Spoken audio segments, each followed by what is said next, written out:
Aisha Faridi, as you know, as well as Nikunj Dalmia. Well, let's take stock of the kind of movement that we've seen in the markets. And yes, overnight you do have a bit of a decent handover, but that doesn't take away from the fact that yesterday it was an absolutely flat day of trade. That attempt to pull back was evident as we did scale up above the 17,850 mark, and ditto with the broader end of the market.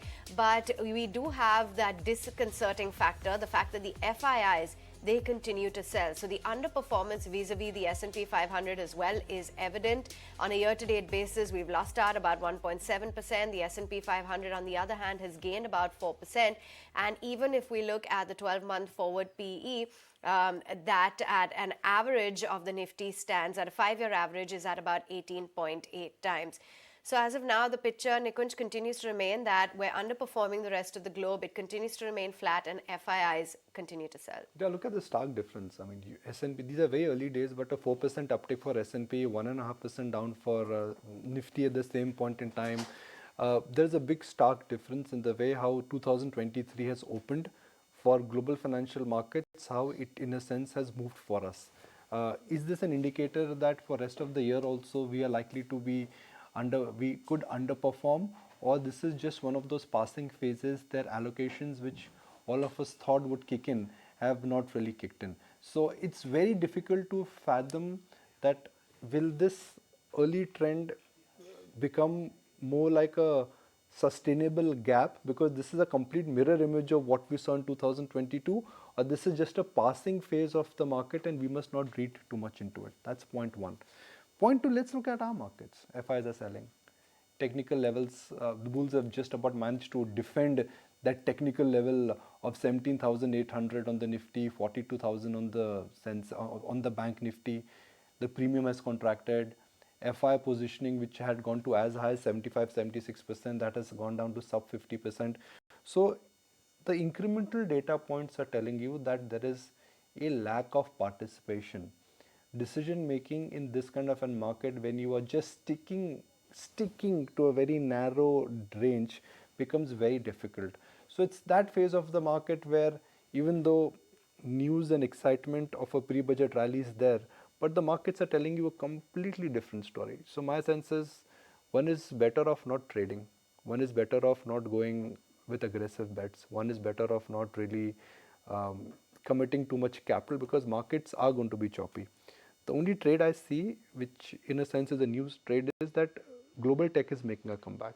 And it's not IT services. Global tech is making a comeback. That explains why Tata Communication, RateGain, some of these tech-dominated companies have shown first signs of life globally and locally.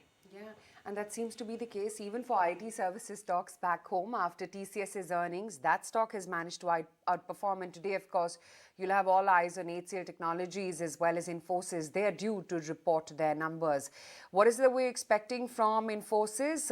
We're expecting constant currency growth at about 1.25% versus a 4% figure previous time. Growth might be impacted by furloughs. We are seeing a 20 bips cross-currency tailwind, and that may be offset partly by lower growth. We are expecting their FY23 guidance to be maintained and quarterly attrition trending downwards. For HCL Technologies, pyramiding to aid margin expansion. We see impact of wage hikes coming in this particular quarter. The TCVs are going to be flattish in about $2 to $2.5 billion range, and the uptick in hiring is something that we are anticipating after what was a muted previous quarter.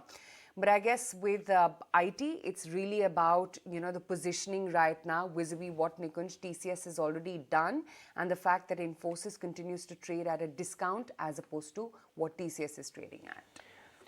Aisha, the IT sector has seen a very big divergence in terms of performance. Let's establish that. 1 year chart of TCS, 1 year chart of Infosys, compare that with Wipro and compare that with HCL Tech. HCL Tech, well, the cat is out of the bag. In middle of the quarter, they've come out and said, look, we upgraded our guidance, we would revise that. Now you pretty much know that what you would get from HCL Tech. That's the 1 year chart for you, TCS versus Infosys. Infosys has underperformed TCS. And if you put in a comparison of Wipro and HCL Tech, the gap is actually much higher.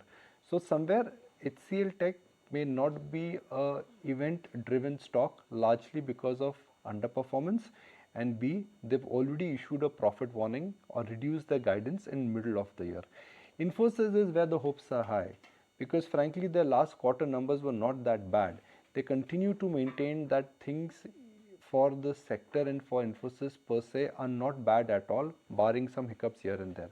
So Infosys is where, again, it's a high beta stock in nature.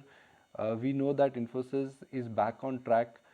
Could that be the dark horse? Because post TCS, IT stocks have corrected, but can Infosys really spring in a surprise? And the feeler which you, let's say, got from Infosys on the record, off the record, when you spoke to folks who attended the 40th century celebration of Infosys, was that things are not bad.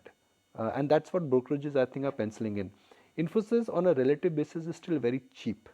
That's even what TCS said, right? That disconnect on what the stock markets are doing as opposed to what the real world is up to. No, Aisha, I think TCS, there is a change in terminology. And I specifically asked Rajesh that you were using words like transformation, excitement, and adaptation of technology. Now you're using words like wait and watch and relevance and macro headwinds. I don't think it is not looking all that great as what it looked a year ago. So that is something which we must acknowledge. The thing with Infosys is that they are on this recovery curve. Will the recovery curve be better than the industry? The stock is very cheap. And if the recovery curve will be better than what the industry is, can the gap between Infosys and TCS narrow?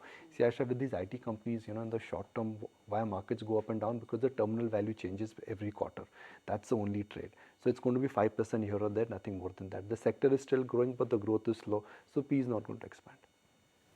Okay, and that's the word coming in on the entire IT space. Valuations, earnings, and all of that will be closely watched out for by the street. But the other big data point across the globe as well as back home is going to be that CPI print that the market is going to track very closely. And given that expectations are rife that, the December inflation could have cooled significantly, that could maybe signal to the US Fed that the previous rate hikes that have taken place have had their intended effects. So we'll, of course, be watching out for that CPI print that's going to come. And back home as well, we've got the CPI data that is going to be in focus. I don't know how market bearing the Indian CPI numbers are going to be, but across the globe, given the fact that we've seen that trajectory and commentary, Nikunj, from the US Fed, the US CPI trend is going to be watched.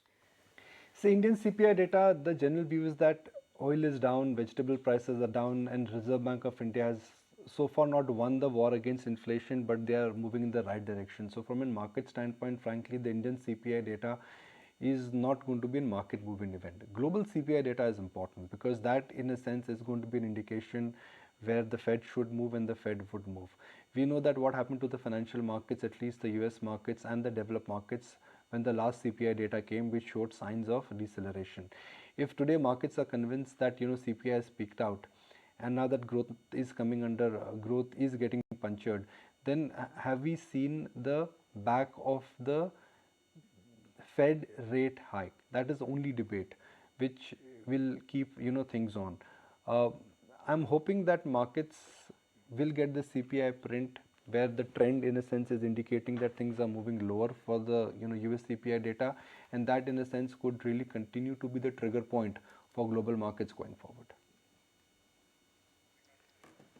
Okay, let's also hear it out then. A market perspective coming in on Vikash Kumar Jain from CLSA. We just spoke with him yesterday, and that's exactly what he also said, that you'll have to hunker down your expectations for the year ahead when it comes to equities. And he says, look at defensives, although they're completely redefined right now, and value stocks this year. He believes that value will remain the big theme this year as well. He also sees long-drawn derating coming in the consumption sector. We say defensives, there is a traditional understanding